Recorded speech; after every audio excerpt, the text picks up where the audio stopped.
Now, Speaker sir, if Chairman sir, now what is going to happen? We have increased the number of seats to 815, 850 in total. Every state is getting 50% proportionate increase. As a result of this, Tamil Nadu, which is now at 39, is going to get 59 seats. Karnataka, which has 28, is going to get 42 seats. Andhra Pradesh, which has 25, will get 38 seats. Telangana, which has 17, will get 26 seats. Kerala, which has 20, will get 30 seats. And what is the proportionate increase? Andhra Pradesh, 52%. Telangana 52%, Karnataka 51%, Tamil Nadu 51.5%, Kerala 50%. The total share of the South Indian states, which as it stands today, in the total scheme of things in the parliament, in the floor of the parliament, which is 23.9, will continue to remain 23.9 after this is passed. I don't understand where is this objection coming from. This is exactly what the Modi government has done by protecting the proportional representation of state which should not be disturbed. The argument, the demand that Stalin had made, this is the same thing that the Narendra Modi government has done, but today they are out there in Tamil Nadu doing drama by burning this constitution amendment bill. Let there be a limit to your hypocrisy, Rajaji. Let there be a limit to the hypocrisy of the DMK. Now, Speaker, sir, now the question is, what will be the scenario if we do not increase the seats proportionately by 50%? One of the arguments that has been proposed, advanced, is why don't you simply stick to 2011 census numbers, and based on 2011 census, without the 543 limit, increase the number of states. Now, if we were to increase the number of seats purely on the basis of 2011 census, by not providing, he's not yielding. By not providing a 50% increase, Chairman sir, this will be the scenario. Tamil Nadu today has 39 seats. If delimitation were to be conducted purely on the basis of 2011 census, it will be 49 seats. What Narendra Modi government is giving to Tamil Nadu today is 59 seats, 10 seats more than what the opposition is arguing for. Kerala has 20. If only by 2011 census, if we had done the gerrymandering or the demarcation of the seats, Kerala will get only 3 seats in rice, 23 seats. Kerala today is getting 30 seats in rice. Karnataka today has 28. If only by the population, if we were to do for 2011 population, Karnataka will get 41. Karnataka is now getting 42. Andhra Pradesh is 25. If only by 2011 you do, it would be 33. Today Andhra Pradesh is getting 37. Whichever way you look at it, if you look at it from the way of 27 census, if you look at it from the way of 2011 census, if you look at it by 543 as redistribution, or by taking away all of these things and only basing it on population, none of these permutations and combination is going to give the southern states as best a deal as what Narendra Modi government has now given by this 50% proportionate increase in the population, in the seats formula. Now, Speaker, sir, now this is the second question. Chidambaram Saab yesterday has put a long article, a tweet, and said that the proportionate voice of the South Indian states will get diluted if there is a 50% rise in the number of seats. My question is, today, the share of the South Indian states in the overall scheme is 23.7%. It will continue to be 23.7%. How will the voice of the South get diluted? Second, the majority margin, the halfway mark today is at 272. If there is going to be a 50% increase in the total number of seats, naturally the halfway mark also will jump by 50%. So this whole argument that the southern states is going to lose because of the proportionate 50% increase, I will say, is not only a vacuous argument, It is an illogical argument. It is not only an unconstitutional argument, but most importantly, Speaker Sir, this is a mischievous argument that comes from creating anarchy in this country by misleading the people. Speaker Sir, now I would want to take a few minutes of the time allotted to me to examine the alternatives that the Congress party and the opposition has proposed. Now there are broadly three alternatives that the Congress has proposed. The first alternative is don't increase the 543 number of seats. Let the delimitation exercise or the Nari Shakti Adhiniyam come into existence, come into force on the 543 seats. I have already explained that one, it is constitutionally impermissible because Article 81, 82 demands the value of one vote, one value. Second, if we were to redistribute 543 seats based on 2027 census or 2011 census, the proportion of the seats that the southern states today have is going to further get reduced. Therefore, this first argument, the argument of postponing of delimitation exercise or the argument to freeze the number of seats as per 1971 absolutely holds no constitutional value and therefore must be rejected. Second, the argument that the opposition is making, the Chief Minister of Telangana has made, is to propose a very interesting hybrid model of linking the population of the state along with the GSDP, the state's per capita contribution and the state's gross development of the state. Now this argument, I don't know, Speaker Sir, who has advised the Chief Minister of Telangana. Either I can only say that they don't wish him well because this proposal is laughable at the best and impractical at the worst. Let me explain why. First, if you will say that the vote of a common citizen in Telangana has more value than the vote of a common voter in Bihar, then you are defeating the constitutional principle of one value, one vote. आप किसके आधार पर देश में ये delimitation और exercise करना चाहते हैं? जो अमीर है क्या उनके लिए ज्यादा वोट होगा? जो गरीब है क्या उनका वोट नहीं है? उसके लिए वैल्यू नहीं है? ये किस प्रकार के आर्गुमेंट है? अध्यक्ष जी, if you will take this argument further forward, Mukesh Ambani will have 1 lakh vote and somebody like us will have only one vote. Is this the kind of logic that the Congress wants to build? Speaker Sir, this argument by this alternative by Telangana Chief Minister of linking delimitation and number of seats to the GSDP of the state is the most foolish argument anybody can prosecute. This is unconstitutional. This defeats the value of one man, one vote, one value that the Constitution promises. Second, Speaker Sir, there is another very important dimension to this. GSD, देश के GDP हो या प्रदेश के GDP हो, ये 10 साल, 15 साल वो stagnant नहीं रहता है. It is not going to remain constant. Every 6 months, GDP can go up, GDP can come down. 1 year GDP will be high, another year GDP will be low. Now suppose you are going to link delimitation and number of seats with the GSDP of a state. Will Telangana's and other states' number of seats keep getting fluctuated?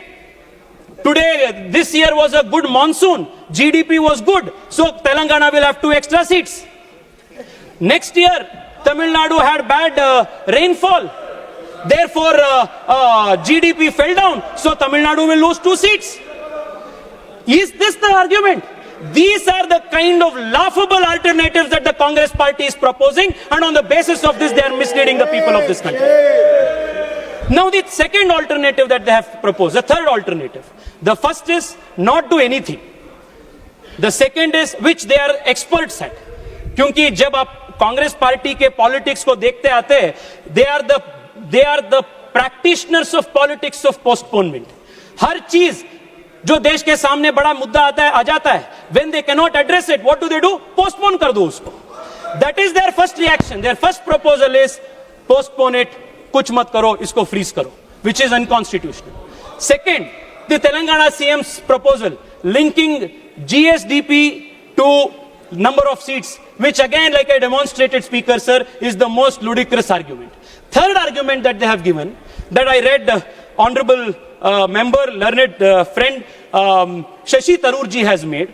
He has said that there should be a digressive proportionality model as per the European Union Parliament. Now, while this, true to Shashiji's nature, sounds very sophisticated, actually does not make sense in the Indian context. Because the moment you are going to introduce this principle of digressive proportionality, it once again violates the principle of one man, one vote, one value. Second, larger states in the south of India, like Tamil Nadu, like Karnataka, which are today the 6th most populous state, 8th most populous state in the country, are going to again get a raw deal because of this digressive proportionality argument.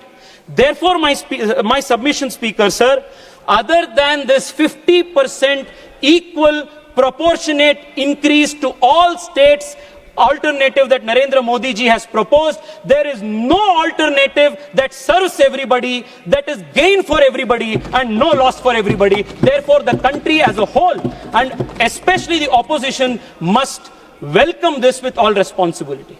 Speaker Sir, the other argument that has come in criticism of this 800 plus seat increase is that if you increase this number of seats of the Lok Sabha to 800 plus seats, then it will become an unwieldy Lok Sabha. That the Lok Sabha will be so big that you will not have healthy debates, healthy discussions. Ye bahut bada, ye unwieldy ho jayega. This is the argument that Manish Tiwari ji has advanced. Now I want to ask myself, Speaker Sir, the productivity or the quality of outcome of a Lok Sabha or the body like this depends not just on the number of people, but on the quality of the debates that take place, the number of sittings that we do. In 1952, when for the first time the first parliament after the general election convened, Lok Sabha Speaker Sir would sit on an average of 135 days in a year. In the last few years, the average sittings of Lok Sabha has gradually come down. And last term it has come only to 55 days. Why? Because of the politics of disturbance and disruption that the opposition is doing. Isliye the productivity kam ho raha hai. My request to you, Speaker Sir, this is something that you can do in your own remit as the Honorable Speaker. Speaker Sir, I'll conclude in 5 minutes, completing just 2 important points. Speaker Sir, when we have now increased the size of the Lok Sabha to 850, we should also proportionately increase the number of sittings of the Lok Sabha to be at least half times more than what we are now doing. Speaker Sir, you have started a great tradition by increasing the number of hours allocated to 0 hour. Many first-time speakers, first-time MPs who till now had got no chance to speak in Parliament, they got a chance to speak because you gave more time. My request to you, Speaker Sir, is when the Parliament is going to become a 850 member body, instead of around 55 number of sittings that we do per year, if the Lok Sabha were to sit for 125 seats, or like in the case of the Japanese Diet, if we were to sit for 150 days, then every single member representing every single constituency will get more than enough time to place on the floor of the House the problems of the constituents. This is something that needs to be done. Speaker Sir, now I will also want to explain, Speaker Sir, why this whole attention that the opposition parties and a few regional parties in the south, led by the DMK, why are they doing so much noise? And why the tears that they are shedding is nothing but crocodile tears. Yes. Speaker Sir, I thank heavens that in 2026, when the country is doing delimitation, Narendra Modi ji is in power and Bharatiya Janata Party led government will do the delimitation. Because if you remember, the way the Congress party, the UPA, divided the two undivided Andhra Pradesh into AP and Telangana. It was done in the partition of AP and Telangana was done in a worse fashion than the British did the partition of India and Pakistan. This is the kind of legacy they have, Adhyakshi. Adhyakshi, I want to conclude by bringing to your notice only one important aspect. In the last 10 years of the Narendra Modi government, the south of India has enjoyed great support, encouragement for the developmental ambitions of the south. Speaker, sir, on a conservative estimate, if you compare the devolution of funds from the center to the South Indian states in the last 10 years and contrast it to the 10 years of the UPA, on an average, every single South Indian state has got not less than 250% more funds by the Narendra Modi government. The Narendra Modi government has also increased the budget for railway lines. The number of railway electrification that has taken place in the last 10 years under the Modi government in the southern states is unprecedented. Budget पे नहीं है, मैं आपको ये इतना प्यार आ रहा है ना आप लोगों को, समाजवादियों को दक्षिण भारत के बारे में, इसलिए मैं आपको बता रहा हूँ, इसलिए मैं आपको बता रहा हूँ। सर, रेलवे बजट की बात देखिए आप, आंध्र प्रदेश में 2009 एंड 2014 के बीच में, speaker sir, 886 crores was what they got. Narendra Modi government has given 10,000 crores. This is just one incident. Number of metros to the southern states has increased. Electrification has increased. Number of rails has increased. Number of airports has increased. The total devolution of funds to the South Indian states has increased.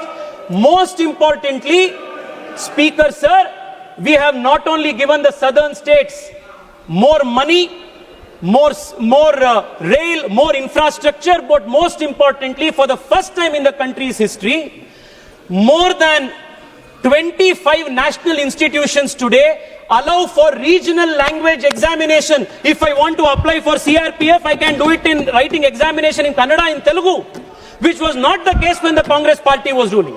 We have respected language, we have provided more development, and today Narendra Modi is also providing more seats and more proportion allotment to the southern Indian states by protecting the South's voice in the total parliament, the floor of the House. Speaker sir, I want to conclude by one last point that needs to be addressed. Speaker sir,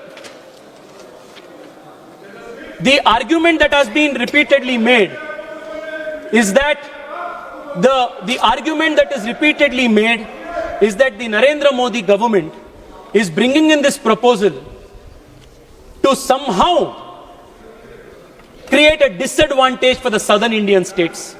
Nothing at all, Speaker sir, can be farther more than truth than this particular assertion. Speaker sir, I want to say that we come from the Bharatiya Janata Party. Bharatiya Janata Party sanskar, our culture, is not to see this nation as tukde tukde. The culture of this party is not to side with those who chant the slogan of Bharat ke tukde honge, inshallah, inshallah. This is not the culture of the Bharatiya Janata Party. The culture of the Bharatiya Janata Party is the culture of the Bharatiya Janata Party, Speaker sir, is the culture of the Bharatiya Janata Party, Speaker sir, is Himalayat samarabhya yavat Indu sarovaram tam deva nirmitam desham Hindustanam prachakshate.